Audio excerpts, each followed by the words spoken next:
주제는 이겁니다. 공산 세력. 강하게 직접 대통령은 명시를 했습니다. 김건희 여사의 5층은 어떤 공간일지도 이야기 나눠보죠. 추념사에서 이 대목을 오늘 많은 언론들이 주목했습니다. 직접 들어보시죠. 대한민국의 독립을 위해 투쟁한 순국 선열과 공산 세력의 침략으로부터 자유 대한민국을 지킨 호국 영령들, 그리고 목숨을 바쳐 국민의 생명을 지킨 분들이 함께 잠들어 계십니다.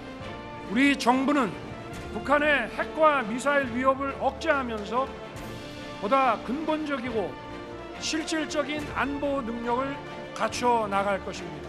제복 입은 영웅들이 존경받는 나라를 만들어야 합니다.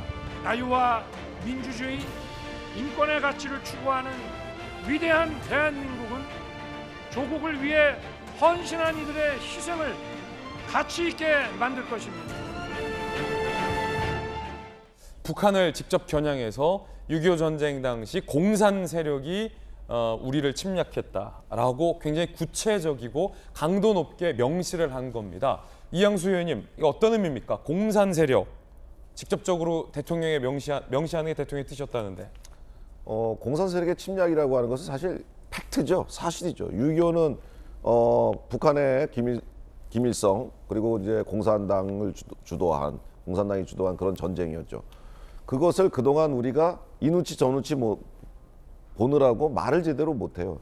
이념으로 우리 남한 사회가 양분돼 있어갖고 한쪽에서 뭐 맞는 말을 써도 계속 공격을 하니까 못 썼는데, 윤석열 대통령은 자신 있게 사실을 사실대로 말한 것이라고 저는 생각하고요.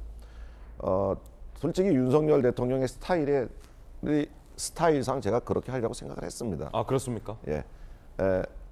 판단 기준이, 가치 판단 기준이 기존 정치인들하고 좀 다릅니다. 제가 옆에서 선거 때 이렇게 모셔보면은 정치인들은 주로 나한테 이익이 되느냐 이익이 안 되느냐로 판단을 하잖아요.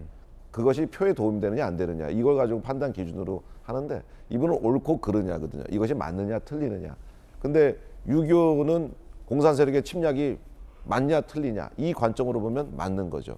그러니까 그것을 국민들한테 알리고, 특히나 지금 북한의 움직임이 좀 심상치 않아요. 예. 분명히 아마 우리 대한민국과 미국에 요구하는 바들이 굉장히 있는 것 같아요. 그래서 대화를 시작하기 전에 우리 길들이기를 하려고 계속해서 지금 미사일을 발사하고 한 번에 지금 7발을 갖다가 동시에 발사하는 식으로 해서 언제든지 전역을 타격할 수 있다, 이런 메시지를 전달하고 있지 않습니까? 8발, 예. 8발이죠. 이런 것들이 어떻게 보면은 이 한반도의 긴장 관계를 이렇게 만들어내고, 그다음에 우리 공포 분위기를 조성하고 이런 것들인데, 이런 거에 연연하지 않겠다. 우리는 단호히 할 말은 한다. 우리에 대해서 북한이 마음대로 판단하고 길들이게 할 수 있다는 것은 오산이다라는 것을 이번 추념사에서 아주 확실하게 보여준 거라고 생각하고요. 저는 이런 신호들이 북한에 제대로 전달된다면, 대한민국이 그냥 우리가 요구하는 대로 내놓고 우리가 요구하는 대로 움직여주고 할지는 더 이상 않겠구나라는 것을 직시하고 정말 성의 있는 그런 협상과 대화를 임했으면 좋겠고요. 예. 정말 개방을 하고 협력을 하고, 또 그거에 따라서 저희도 충분한 그 이상의 대가를 북한에다 지불하면서 북한의 경제 개발을 돕고 이렇게 하면서 양쪽이 협력해 나가는 관계를 구축하는데 도움이 된다, 이렇게 생각이 듭니다. 북한을 향해서 직접적으로 공산 세력이다라고 명시를 한 추념사의 표현입니다. 민주당은 전재수 의원님 어떻게 보십니까? 현충일 아니었습니까? 어제 조국과 민족을 위해서 희생하고 헌신하신, 목숨을 바친 우리 선조들을 추념하고 기억하고 떠올리는 것은 저는 굉장히 당연한 일이다, 그렇게 생각을 하는데, 대통령으로서 대한민국의 국익을 대표하고 우리 공동체의 공익을 대표하고 국민의 생명과 재산과 목숨을 지키는 일국의 대통령으로서는 조금 더 정교할 필요가 있겠다. 뭐냐면, 이게 예를 들면 일반 국민들이나 또는 학자들이나 또 저희들은 북한을 공산 세력 이렇게 이야기할 수 있겠죠. 공산 세력이 침략한 건 맞습니다. 당연히 맞는 것이죠. 그러나 일국의 대통령이고 대한민국의 어떤 한반도의 평화를 지향해야 되고 한반도에서 어떤 전쟁의 기운이라든지 갈등이 격화되고 이런 부분들을 막으면서 한반도의 평화, 국민의 생명과 재산, 안전을 지켜야 되는 대통령이라면 예. 유엔에 남북한이 동시 가입했거든요. 유엔에 가입할 수 있는 조건은 뭐냐면 국가 단위입니다.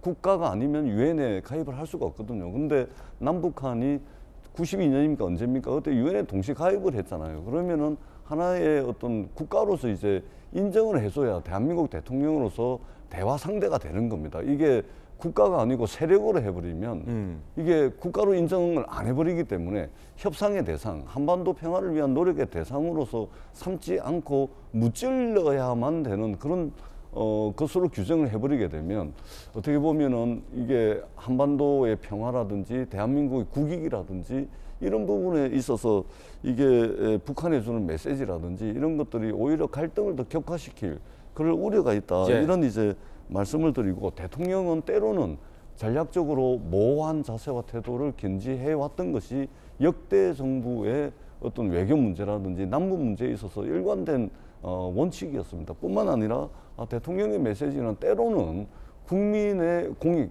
국가의 국익을 위해서 때로는 모호한 그런 이제 자세를 취해야 될 때도 저는 있다고 생각을 합니다. 북한의 도발에 대해서는 단호하게 대처를 하더라도 그러나 단호하게 대처한다는 것이 8발 쐈다고 우리도 8발 쏘는 그런 대응은 저는 그럴 때도 있지만 그렇지 않을 때도 있다라는 조금 더 좀 남북 관계에 있어서 좀 정교할 필요가 있지 않겠나 그렇게 생각을 합니다. 대한민국은 이미 체제 경쟁에서 압도적 승리를 거뒀고 경제력에 있어서는 북한과 비교가 안 됩니다. 글로벌 위상에 있어서도 북한과는 경쟁이 안 됩니다. 이제는 우리가 조금 더 포용적이고 조금 더 한반도에서 평화를 단 한 보라도 더 한 발짝이라도 진전시키기 위한 그런 노력들을 해야 된다 그렇게 생각을 합니다. 예, 여야 두 분의 의견도 한번 들어봤습니다.